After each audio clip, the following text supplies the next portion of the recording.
औज़ुबिल्लाहि मिनश्शैतानिर्रजीम बिस्मिल्लाहिर्रहमानिर्रहीम। अल्हम्दुलिल्लाह आज ये हमारी NTS की क्लास 14 है, यानी कि 14वीं क्लास है। इससे पहले 13 NTS पे लेक्चर हो चुके हैं। अल्लाह ताला का शुक्र है कि जो 13 के 13 लेक्चर हुए हैं उनका जो रिस्पांस है मुझे स्टूडेंट्स की तरफ से बहुत अच्छा आ रहा है। अज़ीज़ तलबा व तालबात व शुरका NTS, आपको पता है कि मेरा जो माटो है बेसिकली वो यही है, to ensure preparation for NTS class according to the new policy based syllabus so that participants may get a promising career. मेरा ये सबसे बड़ा माटो है कि मैं आपको ऐसी तैयारी कराऊंगी जिसकी वजह से आपको अपना मतलूबा जो कैरियर है ज़िंदगी में वो आपको मिल सके। और जो मेरा मेन मिशन है वो यही है, to transform ordinary ones into extraordinary ones, मामूली लोगों को गैर मामूली ले जाना। जो लोग किसी भी किस्म की कमी का शिकार हैं उनके अंदर उस कमी को दूर करना, ये मेरा सबसे बड़ा मिशन है। अल्लाह ताला का एक बहुत बड़ा वादा व अलैसा लिल इंसान इल्ला मा सा, जो कि हमें बहुत ज़्यादा हौसला देता है, उम्मीद देता है, तक़वियत देता है, और जिसका मतलब यही है कि हमने जितनी मेहनत करनी है उसके मुताबिक ही हमें सिला भी मिलना है। ये दुनिया असबाब का जहान है। इस दुनिया में हमने मेहनत करनी है, एफ़र्ट करनी है, और उसके मुताबिक अल्लाह ने हमें रिवार्ड देना है। चाहे कोई मुसलमान है, यहूदी है, ईसाई है, हिंदू है, जो भी मेहनत करेगा अल्लाह उसको उसका रिवार्ड देंगे। ब्रेन स्टॉर्मिंग जो कि एक मैसेज होता है जिसके ज़रिए मैंने आपकी आपको मोटिवेट करना होता है। आज की ब्रेन स्टॉर्मिंग में ग्रेट माइंड्स डिस्कस आइडियाज़, जो अजीम दिमाग होते हैं, अजीम लोग होते हैं, वो अजीम ख्यालात के बारे में डिस्कस करते हैं, या बड़े दिमाग बड़ी सोच सोचते हैं। एवरेज माइंड डिस्कस इवेंट्स, और जो औसत दिमाग होते हैं वो हर वक्त मुख्तलिफ़ किस्म के वाक़यात जो हैं वही या हालात ही डिस्कस करते हैं। और जो स्मॉल माइंड्स होते हैं डिस्कस पीपल, और जो छोटे दिमाग होते हैं ये लोगों के बारे में ही बातें बताते रहते हैं। आपने अगर दुनिया का बड़ा इंसान बनना है तो आपकी सोच भी बड़ी होनी चाहिए। आपके सोच में और बाकी लोगों की सोच में फ़र्क होना चाहिए। जितनी बड़ी सोच उतनी बड़ी कामयाबी, उतना बड़ा मुकाम, ये बात ज़हन में रखिएगा। बेसिकली ये अफलातून का, प्लेटो का कौल है, जो उसने जब आइडियलिज़म फ़लसफ़ा पेश किया था तो हमें बताया था। पेडागोजी आज जो पहला टॉपिक है वो हम शुरू कर रहे हैं। तो बच्चों, जो पेडागोजी है इसका मतलब होता है साइंस ऑफ टीचिंग या आर्ट ऑफ टीचिंग, यानी कि फ़न तदरीस, यानी कि पढ़ाने की साइंस या फ़न तदरीस। पढ़ाना दुनिया का एक मुश्किल तरीन काम है, तदरीस करना मुश्किल तरीन काम है। इसीलिए ये काम अल्लाह ने अपने नबियों से लिया। एजुकेशन को, तदरीस को, आर्ट का सबसे पहले जो आर्ट का नाम दिया वो सुकरात ने दिया था। ये बात आपके जहन में होनी चाहिए। ये जो लिखा हुआ है ना, एन आर्ट, यानी कि बाय सुकरात, यानी सुकरात ने सबसे पहले टीचिंग को आर्ट का नाम दिया। फ़न क्या होता है? कोई भी जो काम है, यानी कि जैसे एक गाना गाने वाला गाना गाता है, एक रक़्स करने वाला रक़्स करता है, एक मकान बनाने वाला मकान बनाता है, एक रस्से पे चलने वाला रस्से पे चलता है, एक कंप्यूटर चलाने वाला कंप्यूटर चलाता है। ये सारे फ़न हैं, और इन फ़न को सीखने के लिए एक बहुत बड़े स्किल की ज़रूरत होती है। उस स्किल को आर्ट कहते हैं। फ़न को यानी कि समझ लें कि आर्ट, या आर्ट को फ़न कहते हैं। यानी कि मिसाल के तौर पर आर्ट ये एक फ़न है, इसी तरह जो टीचिंग है बेसिकली ये एक फ़न है। दुनिया का जो भी काम है उसके बुलंदी तक आप लोग नहीं पहुंच सकते जब तक कि आप उसका फ़न ना सीख लें। तो टीचिंग जो है बेसिकली ये एक आर्ट है, और ये बात किसने बताई थी? हमें सुकरात ने बताई थी। क्योंकि हर एक जो टीचर होता है यानी टीचिंग के फ़न में माहिर नहीं होता। बाज़ बहुत माहिर होते हैं और बाज़ बेचारे ऐसे ही होते हैं। क्योंकि टीचिंग फ़न होता है और फ़न जो है ये आर कोई नहीं जानता। पैडागोजी और पैडागोज ये बेसिकली लफ्ज़ एक ही है, PEDAGOGY हो या PEDAGOGUE, ये पैडागोजी इस तरह भी लिखा जाता है, दो तरह से लिखा जाता है। असल में ये एक यूनानी लफ्ज़ है, ग्रीक वर्ड है, और ये दो लफ्ज़ों से मिलके बना हुआ है। पेडस यानी कि जिसका मतलब होता है बॉय या चाइल्ड, और गोगस जिसका मतलब होता है लीडर। तो इसका मतलब है कि ये पैडागोजी दो अल्फाज से मिलके बना है, पेडस और गोगस। इनका मतलब होता है यानी कि बच्चा या लीडर। ये जो लफ्ज़ है सबसे पहले pedagogy was first used in 1623 by Sirica, यानी कि इस लफ्ज़ को पैडागोजी का जो नाम है सबसे पहला 1623 में इस्तेमाल किया गया। बड़ा अजीब इत्तेफाक है, आज हम 2023 सन में रह रहे हैं, ये 1623, इसका मतलब है पूरे 700 साल पहले ये लफ्ज़ जो पैडागोजी है ये मार्ज़ वजूद में आया था, 700 साल पहले। उसके बाद है ये बात याद रहे कि जो स्टार्टिंग ऑफ एजुकेशन है ये कब हुई थी। Education was first started with the Mesopotamia Egyptian civilization the aimed to train the priests. ये जो एजुकेशन है ये सबसे पहले मेसोपोटामिया, ये एक सिविलाइजेशन थी, एक तहज़ीब थी जो कि मिस्र के यानी दरिया नील के किनारे आबाद थी। दुनिया की ये सबसे पुरानी यानी कि ये तहज़ीब समझी जाती है। इजिप्शियन को मतलब होता है मिस्र, ये मिस्री तहज़ीब इसका नाम है। दूसरा इसका नाम है मेसोपोटामियन यानी सिविलाइजेशन भी है। तो ये मेसोपोटामियन जो यानी कि ये सिविलाइजेशन है, इसने सबसे पहले एजुकेशन का लफ्ज़ इस्तेमाल किया, और उन्होंने एजुकेशन का जो लफ्ज़ है ये जो उस ज़माने के पादरी होते थे उनको तरबियत देने के लिए इस्तेमाल किया, यानी कि जो पादरी थे उनको तरबियत देना, उनकी रहनुमाई करने के लिए ये लफ्ज़ इस्तेमाल किया गया। आगे who constructed the first schools, दुनिया के पहले स्कूल किसने बनाए। तो दुनिया के जो पहले स्कूल हैं ये 23 और 24 सेंचुरी कबल मसीह याओ एंड शन, ये याओ एंड शन हैं जिन्होंने सबसे पहला यानी पहले स्कूल बनाए। ये मतलब है कि याओ एंड शन यानी कि ये एक पुरानी मतलब है कि तहज़ीब के लोग हैं जिन्होंने सबसे पहले स्कूल का कंसेप्ट दिया।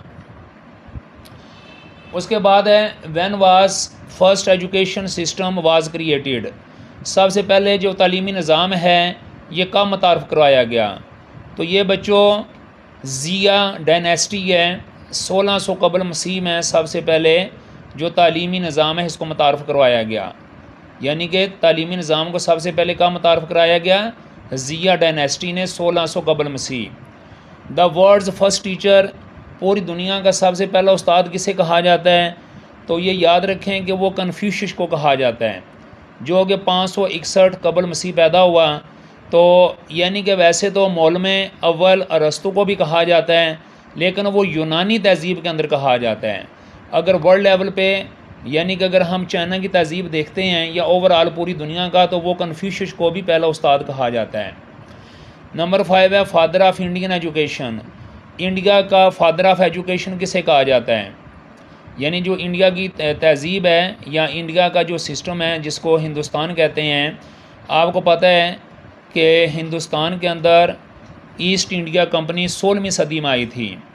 तो जब ईस्ट इंडिया कंपनी इंडिया में 16वीं सदी में आई तो वो अपने साथ मतलब है कि आपने जो अंग्रेज़ों की जो रहन सहन है, उनकी जो सिविलाइजेशन है, उनका जो कल्चर है, उनकी जो नाम्स हैं वो भी साथ लाएं। तो उन्होंने हिंदुस्तान को तब्दील करने के लिए एक बहुत बड़े जो माहिर तालीम हैं उनको भी बुलाया। तो उस माहिर तालीम का नाम था थॉमस बाबिंगटन मैकाले। ज़्यादातर लोग इसे लॉर्ड मैकाले के नाम से जानते हैं, MACAULAY मैकाले। तो बच्चों इंडिया का father of Indian education Lord Macaulay को कहा जाता है, क्योंकि इसने हिंदुस्तान में आके वहाँ पर बहुत सारी एजुकेशन पॉलिसीज़ बनाई जिसके मुताबिक वहाँ पे लोगों को तालीम दी जाती थी। और बच्चों ये बात जहन में रखने की है कि लॉर्ड मैकाले ने तालीम को मुख्तलिफ हिस्सों में तकसीम किया। जिस तरह हिंदुस्तान का माशरा 4 बड़ी कौमों में ज़ात पात में बटा हुआ था ना, बर्मन थे, खश्तरी थे, वेश थे, शूदर थे। इस तरह जो लॉर्ड मैकाले है, इसने भी तालीम को मुख्तलिफ हिस्सों में तकसीम कर दिया। इसने भी तालीम के अंदर ज़ात पात का निज़ाम मुतारफ़ करवाया। मसलन अंग्रेज़ों के लिए तालीम और थी, और जो इसके ज़्यादा करीब हिंदुस्तानी लोग थे उनके लिए तालीम और थी, आम हिंदुस्तानी के लिए और मुसलमानों के लिए तालीम और थी।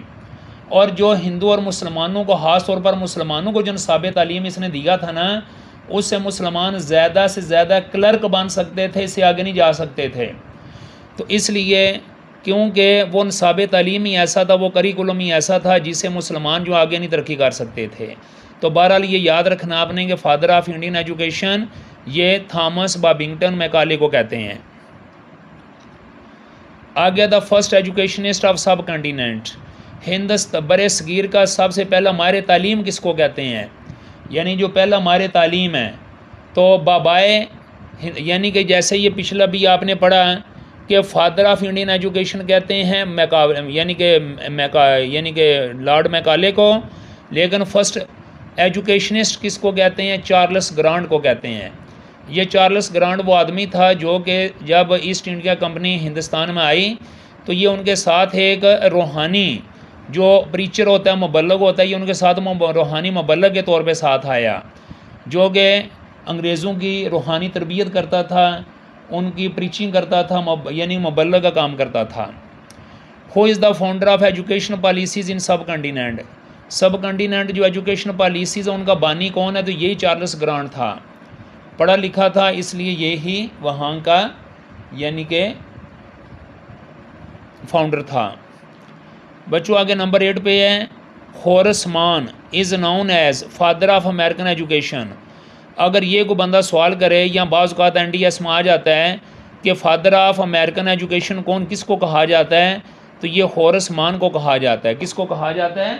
होरेस मान को कहा जाता है, ये याद रखिएगा। अच्छा बच्चों, उसके बाद ये पहले मैंने आपको कुछ ये मालूमात दी गए जो जर्नल मालूमात थी एजुकेशन के हवाले से। अब आगे ये एक फ़लसफ़ा है, दैट इज़ वेरी इंपॉर्टेंट, जो कि मैं आपसे शेयर करने लगा हूँ। ये वो फ़लसफ़े हैं जो पेपर में अक्सर आते हैं। इनका समझना हर एक तालिब इल्म के लिए, जो लोग आइंदा के लिए teacher, senior teacher, head master, principal बनना चाहते हैं उनके लिए, और इवन के लेक्चरार, उनके लिए ये बहुत ज़रूरी है।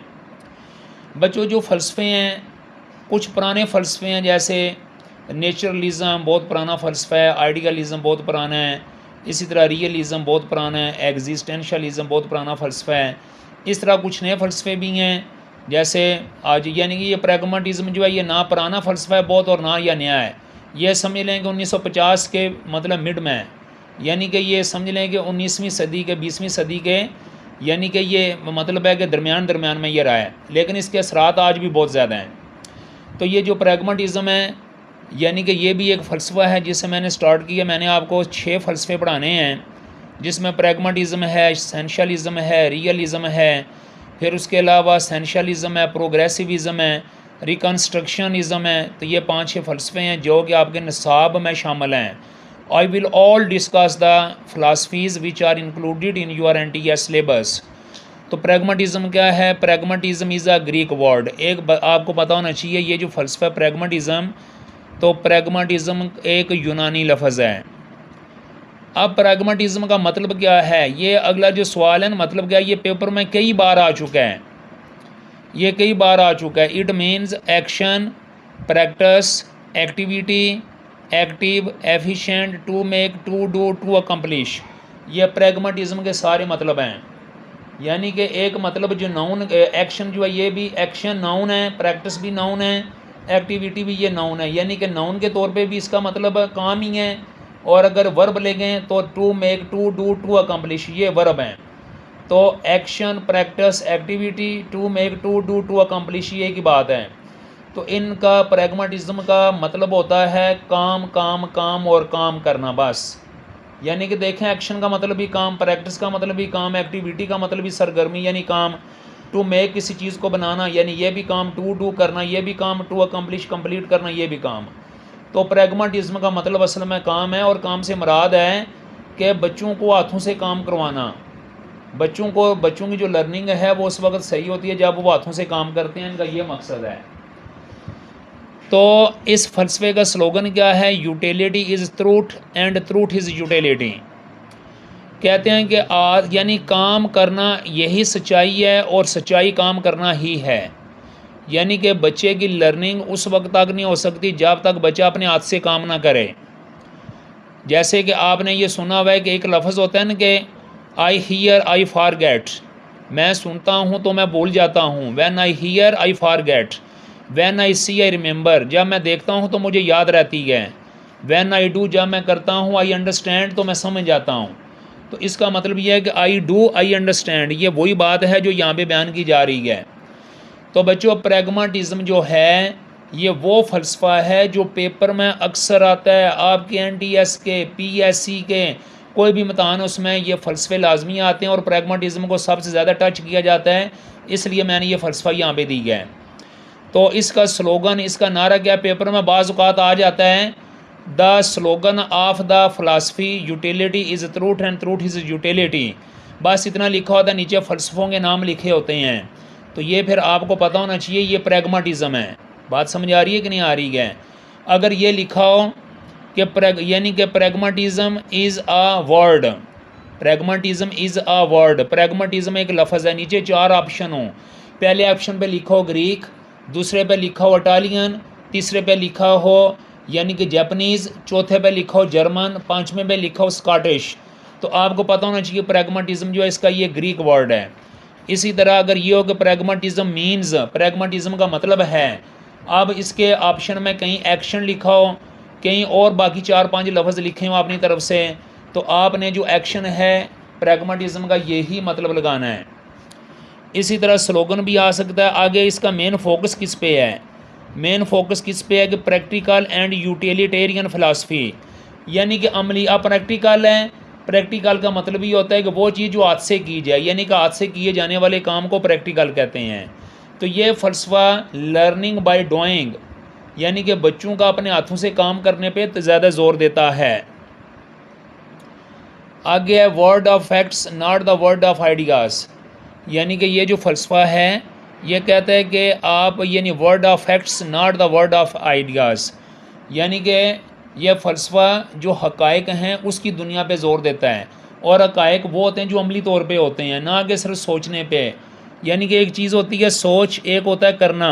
तो ये फ़लसफ़ा जो काम करना होता है उस पर ज़ोर देता है। तो बच्चों इसके चीफ़ एक्सपोनेंट्स कौन से हैं? ये चीफ़ एक्सपोनेंट का मतलब ये वो लोग होते हैं जिन्होंने इस फ़लसफ़े को अप्रिशिएट किया और आगे बढ़ाया और इस पर बड़ा वक्त गुजारा है। इसकी सारी उम्र यानी कि समझ लें कि तशरीह की अपनी किताबों में इस फ़लसफ़े को डिस्कस किया।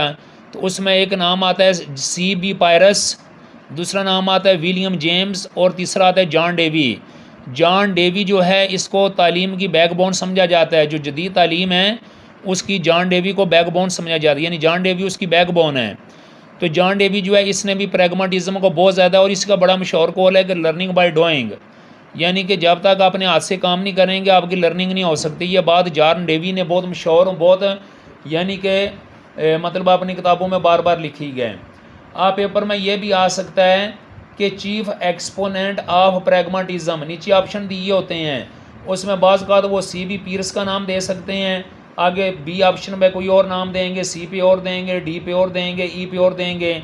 जब आपको याद हो जाए होगा कि C.B. Peirce, William James, John Dewey जो है इन्होंने ये एक्सपोनेंट हैं फ़लसफ़े प्रैग्माटिज़म के, तो आप फौरी तौर पर प्रैग्माटिज़म में टिक करेंगे। इस तरह आम तौर पर वो विलियम जेम्स और जॉन डेवी का पूछते हैं कि John Dewey advocates the philosophy of, यानी कि एक फ़िक्र है John Dewey advocates the philosophy of.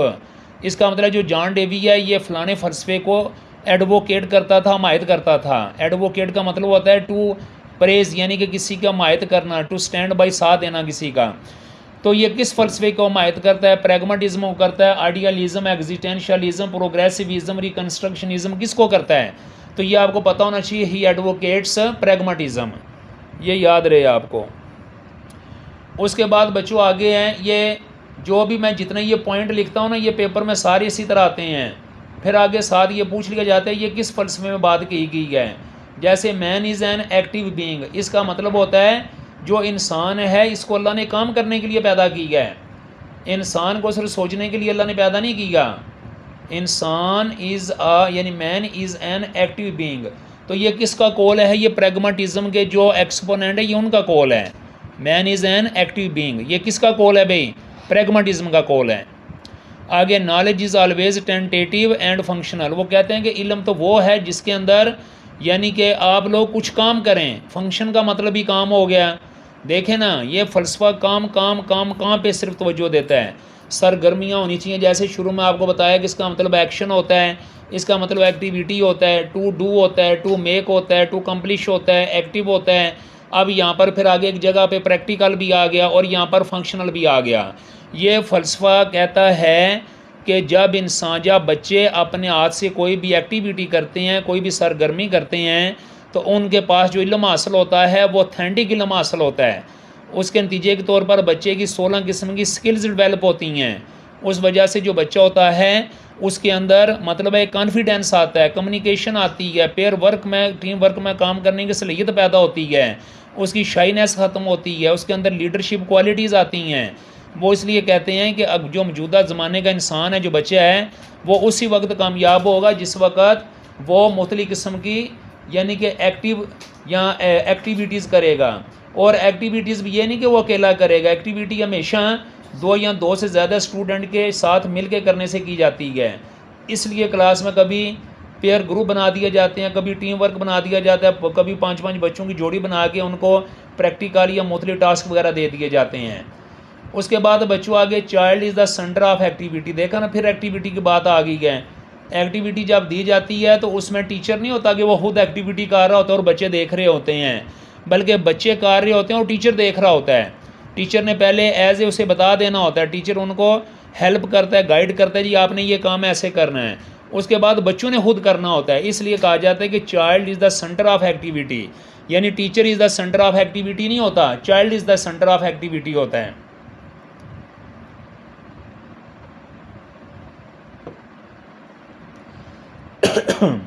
उसके बाद है stress on the freedom for the child, बच्चे को मुकम्मल आज़ादी दिए जाने पे भी तो यानी कि ज़ोर दिया जाता है।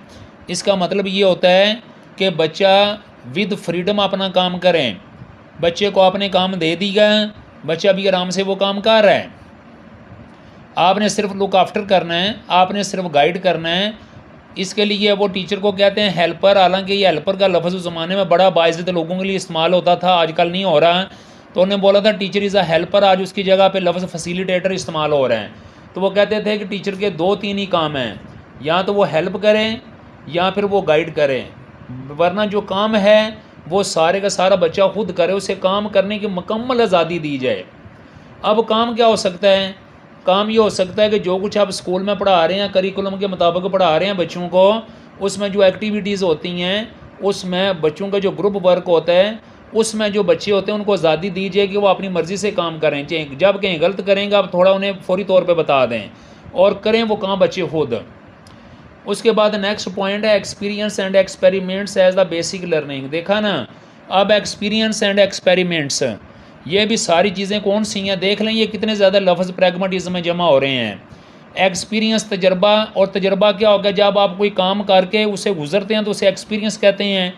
एक्सपेरिमेंट ये एक लैब होती है, साइंस लैब, जिसमें आप मुख्तलिफ तजर्बात करते हैं। देख लें सब में जो काम आ रहे हैं, जो मेन चीज़ आ रही है वो काम ही आ रहा है। तो ये फ़लसफ़ा काम काम और काम, और कहता है कि काम बच्चा करेगा तो उसे बेसिक लर्निंग हासिल होगी। बच्चा जब तक खुद नहीं हासिल करेगा उसकी लर्निंग नहीं हो सकती। वो कहते हैं बच्चा ज़बानी चीज़ याद कर लेता है, वो लर्निंग नहीं है। बच्चा अपने हाथ से काम करके जब लर्न करेगा तो वो बेसिकली लर्निंग है। आगे इन्होंने लिखा है social efficiency is the primary aim of education. एक तो इनका ये हुआ कि जो बच्चे हैं वो मिलजुल के काम करें। जब मिलजुल के काम करेंगे तो उनके अंदर सोशल एफिशिएंसी पैदा होगी। सोशल एफिशिएंसी पैदा ये होती है कि दूसरों के साथ काम करने की सलीयत। आपको पता, तन्हाई पसंद का जो अमल है ये बच्चे के लिए आइंदा ज़िंदगी में बड़ा नुकसानदेह होता है। लिहाजा ये जो फ़लसफ़ा है ये कहता है कि बच्चे के अंदर सोशल एबिलिटी होनी चाहिए कि वह दूसरों के साथ मिलजुल के रहे, और ये बड़ा हो गया वो बच्चा इसलिए समाज का, माशरे का एक बेहतरीन हिस्सा बन सकता है अगर वो स्कूल की ज़िंदगी में उसके अंदर जो सोशियोलॉजी है ये सेंस उसके अंदर डेवलप होगा। स्कूल के अंदर जिस वक्त बच्चों को मुख्तलिफ़ एक्टिविटीज़ वगैरह करवाई जाती हैं तो आम तौर पे ये कोशिश की जाती है दो या दो से ज़्यादा बच्चे उसमें मिल के उस एक्टिविटी को मुकम्मल करें। जिस वक्त बहुत सारे बच्चे मिल के एक्टिविटी मुकम्मल करते हैं तो उन बच्चों का आपस का जो इंटरेक्शन होता है, एक दूसरे को बुलाना, एक दूसरे से मशवरा लेना, एक दूसरे को मशवरा देना, इन तमाम अवामल से बच्चे की जो सोशल एफिशिएंसी होती है वो इम्प्रूव होती है। तो लिहाजा प्रैग्माटिज़म में वो कहते हैं कि social efficiency is the primary aim of education, यानी कि इस फ़लसफ़े के तहत एजुकेशन का जो प्राइमरी एम है वो सोशल एफिशिएंसी है, ये आपको पता होना चाहिए। और एम्स कैसे इसके, AIIMS of education change with the changing times, वो कहते हैं कि वक्त की तब्दीली के साथ साथ तालीम के मकासद भी तब्दील होते रहते हैं, ये याद रखना। यानी कि ये फ़लसफ़ा दुनिया का बड़ा ही इनकलाबी फ़लसफ़ा था। यानी कि बाज़ कौमों के दरमियान जो एम्स ऑफ एजुकेशन होते हैं ना वो स्टैटिक होते हैं, जामद होते हैं, लेकिन इस फ़लसफ़े के मुताबिक ये है कि नहीं, जो एम्स ऑफ एजुकेशन है ये वक्त के साथ साथ तब्दील होते हैं। जैसे हालात और वाक़यात आ रहे हैं, फ़र्ज़ करें एक वक्त था कंप्यूटर की ज़रूरत नहीं थी, लेकिन आज हमें कंप्यूटर की ज़रूरत है, आज हमें जो टच मोबाइल है इसकी ज़रूरत है, आज हमें मल्टीमीडिया की ज़रूरत है, आज हमें सोशल मीडिया की ज़रूरत है। लेकिन आज से 30 साल पहले हमें इन चीज़ों की कतई ज़रूरत नहीं होती थी। लिहाजा आज की हमें एजुकेशन जो है स्कूल कॉलेज के अंदर जो है उसमें कंप्यूटर को बतौर सब्जेक्ट रखना ज़रूरी है।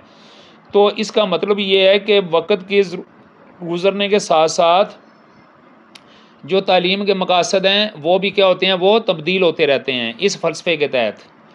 अच्छा जी, इस फ़लसफ़े का तीसरा भी एक बड़ा मकसद है कि pragmatism regards adaptation to environment as one of the major aims of education. Adaptation का मतलब होता है मुताबिकत पैदा कर लेना, यानी कि अगर हमारे बच्चे पाकिस्तान के अमेरिका चले जाते हैं तो हमारे बच्चे अमेरिका के बच्चों के साथ घुल मिल जाएं। अडाप्टेशन मीन घुल मिल जाने की सलाहियत। ये घुल मिल जाने की जो सलाहियत है ये कब बच्चे के अंदर पैदा होती है, जब बच्चे को एक्टिविटीज़ कराएंगे क्लास के अंदर तो उसको दूसरों के साथ मिलजुल के रहने की आदत पड़ेगी। अडाप्टेशन में ये चीज़ बड़ी इंपॉर्टेंट होती है। आपने देखा होगा कि बाज़ बच्चे जब उनको किसी दूसरी जगह पे जाना पड़े तो वो नहीं जा सकते, उनके लिए बड़ा मसला होता है। कहते हैं वहाँ पर मैं अकेला रहूँगा, मुझे डर लगेगा, मुझे खौफ लगेगा, मुझे आप बहुत याद आएंगे, मैं नहीं वहाँ पे रह सकता। तो ये एक नफसियाती इशू होता है। तो प्रैग्माटिज़म वाले जो है ना ये तीन बातें बहुत ज़बरदस्त करते हैं। पहली बात ये करते हैं कि यानी कि बच्चे को काम काम काम और काम, यानी कि सरगर्मी एक्टिविटी दी जाए। जब एक्टिविटी दी जाएगी तो बच्चे के अंदर सोशल एफिशिएंसी पैदा होगी, दूसरों के साथ घुल मिल के रहने की सलाहियत। तीसरा, उसके अंदर अडाप्टेशन पैदा होगी, यानी कि वो जिस जगह भी दुनिया के कोने पे चला जाएगा वहाँ पर रहना उसके लिए, उस माहौल के मुताबिक पनप जाना उसके लिए कोई मुश्किल नहीं होगा। तो अडाप्टेशन टू एनवायरनमेंट ये बेसिकली प्रैग्माटिज़म की एक बहुत बड़ी खूबी है जिसके ज़रिए बच्चे के अंदर ये सलाहियत पैदा होती है। तो उसके बाद आगे करिकुलम एडवोकेट्स पर्पसफुल एक्टिविटीज़ कहते हैं कि लिहाजा प्रैग्माटिज़म का फ़लसफ़ा ये कहता है कि आप ऐसा निसाब बनाएं जिसमें जो बच्चे हैं उन्हें फ़ायदामंद एक्टिविटीज़ के अमल से गुज़रना पड़े। जो बच्चे हैं वो मतलब बामकसद एक्टिविटीज़ करें। अगर वो एक्टिविटीज़ करेंगे तो ये जुमले सलीतें जो अभी आपको बताई ना पहले, सोशल एफिशिएंसी या एडाप्टेशन विद एनवायरनमेंट, और मतलब है ये सारी चीज़ें बच्चों के अंदर तब जाके पैदा होंगी कि जब आप बामकसद उन्हें एक्टिविटीज़ करवाएंगे। और एंड पे है pragmatism regards teacher as a helper and guide and ranger of experience. अज़ीज़ तलबा व तालबात, जितने भी फ़लसफ़े हैं, चाहे वो नेचुरलिज़म है, आइडियलिज़म है, रियलिज़म है, एग्जिस्टेंशियलिज़म है, और ये आप जो अभी पढ़ रहे हैं प्रैग्माटिज़म है, या प्रोग्रेसिविज़म है, एसेंशियलिज़म है, या आगे रिकन्स्ट्रक्शनिज़म है, ये जितने भी फ़लसफ़े हैं इनमें एक टीचर को भी ख़ास मकाम दिया गया है। जैसा कि इस फ़लसफ़े के अंदर उन्होंने बोला है कि सेंटर ऑफ द लर्निंग जो होती है वो चाइल्ड यानी कि स्टूडेंट होता है, और टीचर का रोल एज ए गाइड होता है, या हेल्पर होता है या अरेंजर होता है। यानी टीचर का जो रोल है प्रैग्माटिज्म के अंदर या हेल्पर का है या गाइड का है या अरेंजर है। बच्चों हेल्पर लफ्ज़ जो होता है ना उस ज़माने में बड़ा बाइज़्ज़त लफ्ज़ था। आजकल के ज़माने में तो हेल्पर हमने बहुत ये लफ्ज़ अपनी एक हैसियत खो चुका है ना, लिहाजा आज को जो नए फ़लसफ़े हैं उसमें हेल्पर की जगह उन्होंने फैसिलिटेटर का लफ्ज़ रख दिया है। तो बात यह है कि उस ज़माने में आज से तकरीबन समझ लें 70-80 साल पहले जब यह फ़लसफ़ा जो है पूरे अरूज के ऊपर था, तो उसमें टीचर को हेल्पर या गाइड या रेंजर यानी 3 खिताब दिए जाते थे। और ये कहा जाता था कि टीचर ने कुछ नहीं करना, उसने सिर्फ गाइड करना है, या कहीं बच्चा गलती कर रहा है तो उसकी हेल्प कर देनी है, वरना बाकी जो सारा काम है ना वो बच्ची करेगा। तो ये बच्चों फ़लसफ़ा है। इसके जो मेन पॉइंट्स थे वो आपने सारे देख लिए हैं। एक बार फिर देख लें, इस फ़लसफ़े को सही तरीके से याद करना है। प्रैग्माटिज़म है, ये जिद्दत पसंद यानी कि फ़लसफ़ा है। इसमें बच्चे को कहाँ पे ज़ोर दिया जाता है, और ये यानी कि ग्रीक लफ्ज़ है, यानी कि यूनानी ज़बान का लफ्ज़ है। इसका मतलब है एक्शन होता है, प्रैक्टिस होता है, एक्टिविटी होती है, प्रैक्टिकल होता है, एक्सपीरियंस होता है और एक्सपेरिमेंट होता है। इनका स्लोगन मैंने बता दिया, utility is truth and truth is utility. और इसका मेन फोकस किस चीज़ पे होता है, practical and utilitarian philosophy. Utilitarian philosophy का मतलब वो फ़लसफ़ा होता है जो हमारी रोज़मर्रा ज़िंदगी में सबसे ज़्यादा काम आने वाले जो अमूर होते हैं उनको बयान करता है, हमारी इस दुनिया को खूबसूरत बनाता है, अच्छा बनाता है, अमली तौर पे अच्छा बनाता है। फिर word of facts not the word of ideas, ये कहते हैं कि हकीकत जो है ना उस पर यह फ़लसफ़ा ज़ोर देता है, सिर्फ आइडियाज़ पे नहीं ज़ोर देता। और ये 3 लोग थे जिन्होंने इस फ़लसफ़े को बहुत ज़्यादा आगे बढ़ाया। C.B. पायरस है, विलियम जेम्स है और जॉन डेवी है। तो इस तरह ये बाकी सारी इस फ़लसफ़े के बारे में बातें हैं, ये अलग अलग पेपर में आ सकती हैं। NTS के पेपर में सिर्फ इतना लिखा होगा कि man is an active being, in word फ़लसफ़ा इट इज़ सेड। इसी तरह knowledge is always tentative and functional. फिर अगला सवाल आ सकता है child is the centre of activity. फिर अगला आ सकता है stress on the freedom for the child. फिर आ सकता है experience and experiments as the basic learning. फिर आगे आ सकता है social efficiency is the primary aim of education. ये भी आ सकता है aims of education change with the changing times. और ये भी सवाल आ सकता है कि pragmatism regards adaptation to environment as one of the major aims of education. यहाँ पर प्रैग्माटिज्म लिखा हुआ है ना, यहाँ पे खाली जगह होगी, यहाँ पर क्या होगी, प्रैग्माटिज्म की जगह पे खाली जगह हो सकती है और लिखा होगा खाली जगह regards adaptation to environment as one of the major aims of education.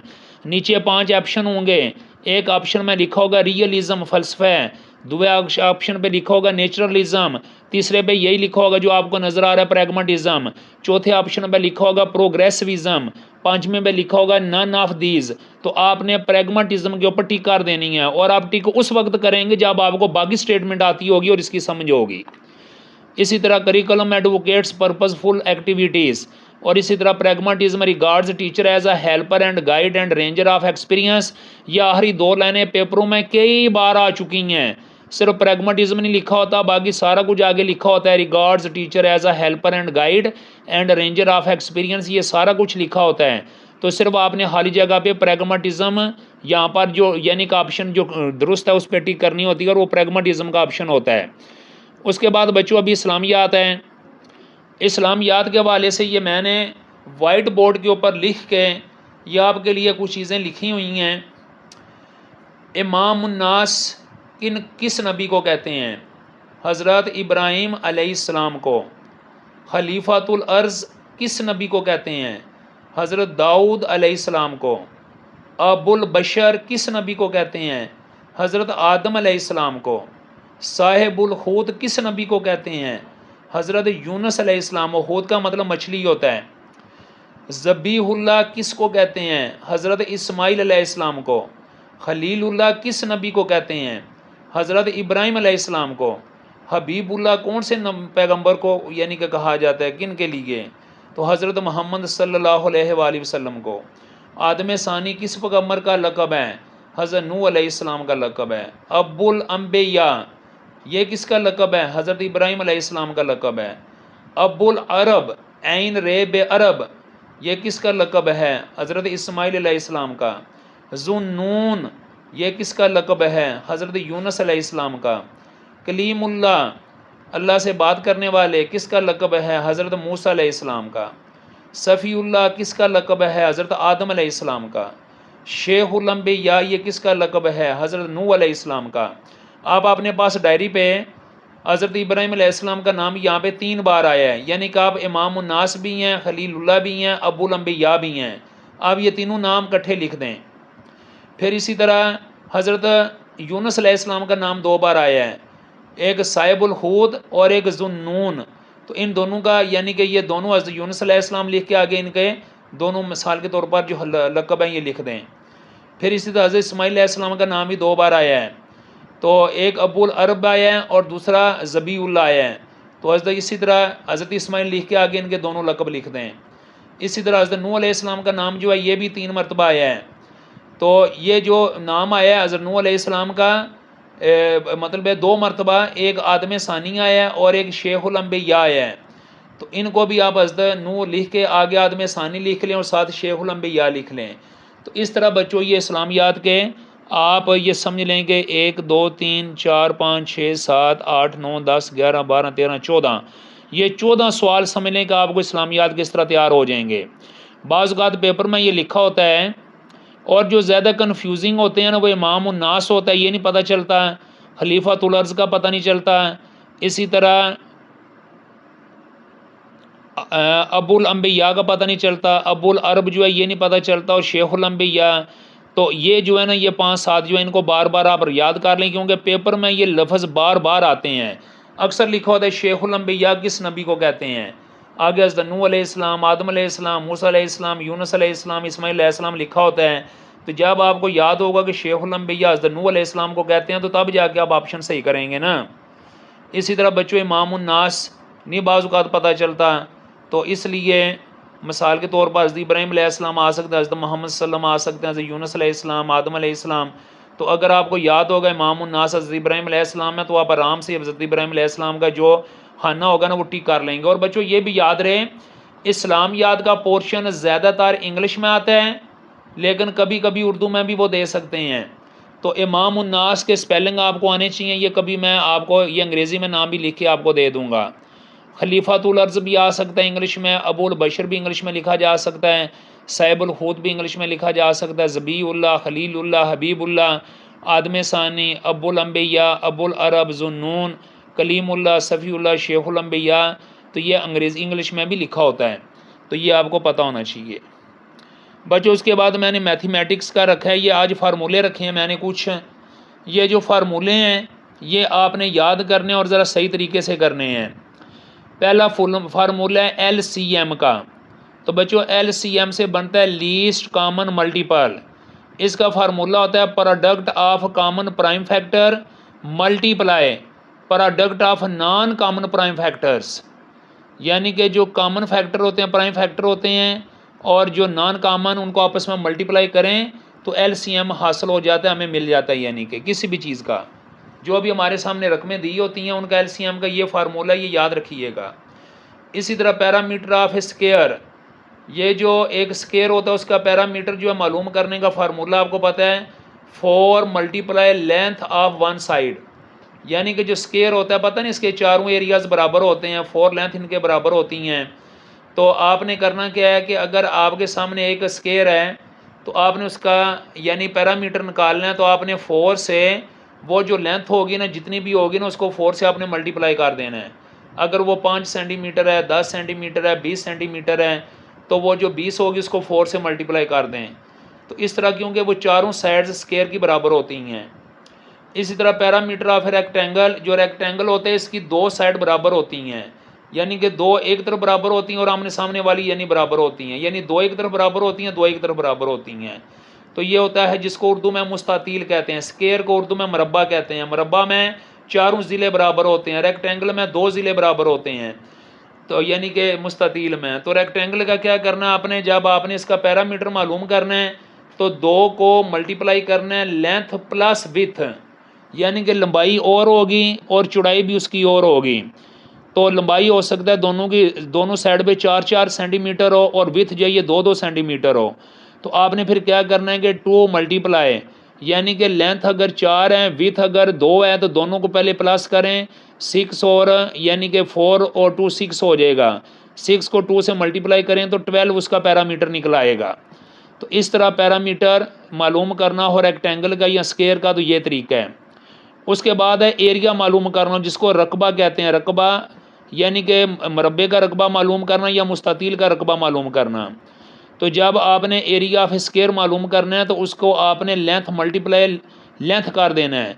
तो उसकी वजह ये है कि जो स्क्वायर होता है ना बच्चों, इसके चारों जो एरियाज़ होते हैं ना, इनकी चारों साइड्स बराबर होती हैं।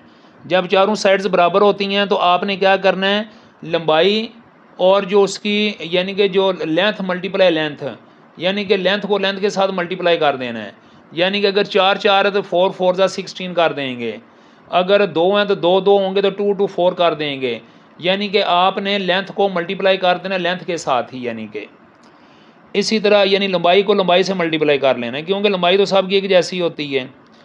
इसी तरह एरिया ऑफ रेक्टेंगल, अगर आपने मुस्ततील का रकबा मालूम करना है तो वो होगा लेंथ मल्टीप्लाई विथ। बच्चों ये फार्मूले पेपर में आते हैं, वहाँ पे लिखा होता है area of rectangle is found as, तो नीचे ऑप्शन दिया होता है। एक ऑप्शन होगा लिखा हुआ लेंथ मल्टीप्लाई विथ, दूसरा लिखा होगा कि लेंथ मल्टीप्लाई लेंथ, तीसरा लिखा होगा विथ मल्टीप्लाई विथ, चौथा लिखा होगा यानी कि मतलब ये है कि जो चौथा होगा उसमें लेंथ मल्टीप्लाई यानी कि विथ लिखा होगा, या उसमें वन साइड लिखी जा सकती है। और इस तरह चौथे में होगा नन ऑफ दिस, यानी कोई भी लिखा जा सकता है। आपने जब याद किया होगा ना कि area of rectangle length multiply with होता है, और जो मर्जी ऑप्शन होगा ना आप उसको रिजेक्ट कर देंगे और ये ऑप्शन सही करेंगे। अगर आपने याद किया होगा ना कि area of square length multiply length होता है, तो वहाँ पर जो मर्जी उन्होंने दिया हो, आप यही ऑप्शन जो होगा ना इसको दुरुस्त करेंगे। तो इस तरह बच्चों छठा है एवरेज। एवरेज के लिए फार्मूला जो इस्तेमाल होता है जिसको उर्दू में औसत कहते हैं, sum of quantities over number of quantities. बच्चों sum of quantities over number of quantities. Sum का मतलब होता है जो रकमें आपके पास होती हैं। जैसे अगर मैं कहता हूँ कि 5 10 15 और 20, ये 4 रकमें हैं, तो इनकी सम ऑफ क्वांटिटीज़ क्या होगी कि 5 10 15 और 20 को आप आपस में जमा करेंगे। इन सब को क्या करेंगे, यानी सम ऑफ क्वांटिटीज़ का मतलब हो जाएगा जैसे 5 है, 10 है, 15 है और 20 है। तो 5 को 10 में जमा किया प्लस किया तो 15 हो गया। फिर उसके बाद 15 को 15 में किया 30 हो गया, फिर 20, इस तरह 50 हो जाएगा। यानी कि 5 10 15 और 20 को आप आपस में जमा करेंगे तो इसका जवाब आ जाएगा 50। अब ओवर ये जो लिखा हुआ है नंबर ऑफ क्वांटिटीज़, इसका मतलब होता है जो क्वांटिटीज़ हैं इनकी तादाद कितनी है, तो 4 क्वांटिटीज़ की तादाद होगी। यानी 5 एक क्वांटिटी होगी, 10 2 क्वांटिटी होगी, 15 3 क्वांटिटी होगी और 20 4 क्वांटिटी होगी। तो आपने 50 को 4 पे डिवाइड करना है, यानी कि सम ऑफ क्वांटिटीज़ यानी 50 आ गया, नंबर ऑफ क्वांटिटीज़ यानी कि 4 आ गया। तो इन दोनों को आपने क्या करना है, 4 को 50 के ऊपर डिवाइड करना है। तो इस तरह आपके जो एवरेज होगी ना ये सामने निकल आएगी। तो ये था बच्चों मैथ का, मैंने थोड़ा सा रखा था आपके लिए पोर्शन।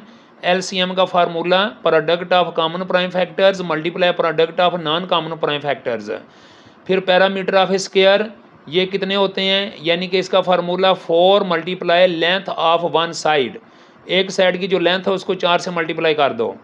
आगे पैरामीटर ऑफ रेक्टेंगल, तो रेक्टेंगल का जो पैरामीटर मालूम करना तो उसका formula 2 multiply into length plus with.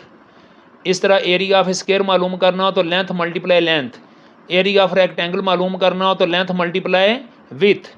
इस तरह बच्चों अगर आपने एवरेज मालूम करनी हो तो इसका तरीकाकार होगा sum of quantities over number of quantities.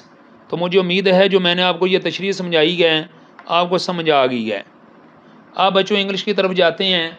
English पर दी जैरन का लेक्चर मैंने कुछ दिन पहले आपको दे दिया था, अभी मैं थोड़ा सा मज़ीद बता देता हूँ, क्योंकि जैरन के साथ मिलती जुलती एक और चीज़ है जो मैंने बीच में रखी है और उसको कहते हैं पार्टिसिपल। तो लिहाजा इन दोनों के दरमियान जो फ़र्क है ये समझाने के लिए मैंने दोबारा यानी कि ये पहले जैरन बताऊँगा, जीरन फिर उसके बाद वो बताऊँगा। मैंने आपको बताया था कि swimming is good for health, here the word swimming is, ये पहले मैंने एक सवाल दी गया पेपर में जैसे आता है। वहाँ पे लिखा होता है, एक पहले सेंटेंस लिखा होगा swimming is good for health, और आगे है कि here the word swimming is, कहता है जो स्विमिंग है तैराकी सेहत के लिए अच्छी है। यहाँ जो स्विमिंग लफ्ज़ है ये क्या है, ये प्रेजेंट पार्टिसिपल है, पास्ट पार्टिसिपल है, इन्फिनिटिव है, जीरंड है या नन ऑफ दीज है। तो बच्चों आपको जब ये जीरंड की डेफिनेशन आएगी फिर पता चलेगा। Gerund is a word that is made from verb by adding ing and it functions as a noun. Gerund वो लफ्ज़ होता है जो वर्ब से बनाया जाता है और वर्ब के साथ जब हम इंग लगाते हैं तो वो जीरंड बन जाता है, और जब वो जीरंड बनता है तो वो फिर नाउन बन जाता है, यानी नाउन का काम करता है। जैसे रन है, इसके साथ इंग लगाएंगे तो रनिंग बन जाता है, विन के साथ इंग लगाएंगे तो वो विनिंग बन जाता है। रन वर्ब है, रनिंग जो है ना ये वर्ब नहीं रहा यहाँ पे। विन वर्ब है, विनिंग यहाँ पे वर्ब नहीं रहा, क्योंकि रन का मतलब होता है यानी कि दौड़ना और रनिंग होती है दौड़। विन का मतलब होता है जीतना, विनिंग का मतलब होती है जीत। तो जीतना वर्ब है, विनिंग जीत ये नाउन है। रन दौड़ना वर्ब है, रनिंग दौड़ ये नाउन है। तो लिहाजा इंग लगाने से जब कोई लफ्ज़ यानी कि नाउन बन जाता है तो उसे जीरंड कहते हैं। आगे जीरंड कैन काम है सब्जेक्ट, ये वैसे अगर तो इसकी तशरीह में जाएँ तो बड़ी लंबी तशरीह है, लेकिन चूँकि आपके लेवल तक ये जो आएगा पेपर में वो उस तक मैं दूर रहा हूँ।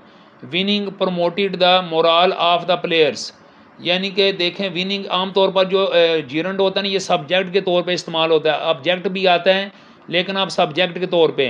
अब देखें विनिंग प्रमोटेड यानी जीत ने बढ़ा दिया, दी मोरल यानी कि हौसला ऑफ द प्लेयर्स खिलाड़ियों का। तो यहाँ पर यह सब्जेक्ट इस्तेमाल हो रहा है विनिंग, तो विनिंग का मतलब क्या हुआ, यानी जीत ने खिलाड़ियों का हौसला बढ़ा दिया। तो यहाँ पर जो विनिंग है ये लफ्ज़ देखें फिक्रे के शुरू में आ रहा है और सब्जेक्ट आ रहा है। इसी तरह बच्चों आगे पार्टिसिपल, ये कुछ मैं मिसालें दे रहा हूँ, पहले आप इनके ऊपर गौर करें। यहाँ पे लिखा हुआ है he is reading the book, वो एक किताब पढ़ रहा है। We are swimming in the river, हम दरिया में तैर रहे हैं। Waqar was singing a song, Waqar एक गाना गा रहा था। She will be writing a letter, वो एक हाथ लिख रही होगी। बच्चों यहाँ पर जो रीडिंग आया है अब इसके साथ बिंग लगा हुआ है, स्विमिंग जो है इसके साथ बिंग लगा हुआ है, लेकिन यहाँ पर ये जीरंड नहीं है, यहाँ पर ये सारे पार्टिसिपल हैं। जब इंग वाली फॉर्म किसी टेंस में इस्तेमाल होती है तो वो पार्टिसिपल होता है। और ये याद रहे कि आमतौर पर इनसे पहले हेल्पिंग वर्ब होता है, जैसे रीडिंग से पहले इज़ है, स्विमिंग से पहले आर है, सिंगिंग से पहले वाज है, राइटिंग से पहले विल बी है। तो जो जीरंड होता है उसने यहाँ तो डायरेक्ट एज ए सब्जेक्ट यहाँ पर जैसे पहले फिक्रे में ही इज़ रीडिंग है, ही सब्जेक्ट है। तो जो जीरंड है ना अगर तो वो ही की जगह आप आ जाए ना, या यही रीडिंग जो है ये ही की जगह पे आ जाए तो फिर वो जीरंड होगी। लेकिन यहाँ पर जो रीडिंग है ना ये टेंस के अंदर इस्तेमाल हो रही है, और आम तौर पर यानी कि जो इंग फॉर्म होती है वो प्रेजेंट कंटिन्यूस टेंस के अंदर इस्तेमाल होती है। टेंस तो टोटल 12 होते हैं, 12 टेंस में से 6 टेंस ऐसे होते हैं जो कि कंटिन्यूस टेंस होते हैं। तो उन कंटिन्यूस टेंस में पहली फॉर्म और इंग का इजाफा होता है। तो वो जो पहली फॉर्म और इंग का इजाफा टेंस में होता है ना बच्चों, वो पार्टिसिपल होता है।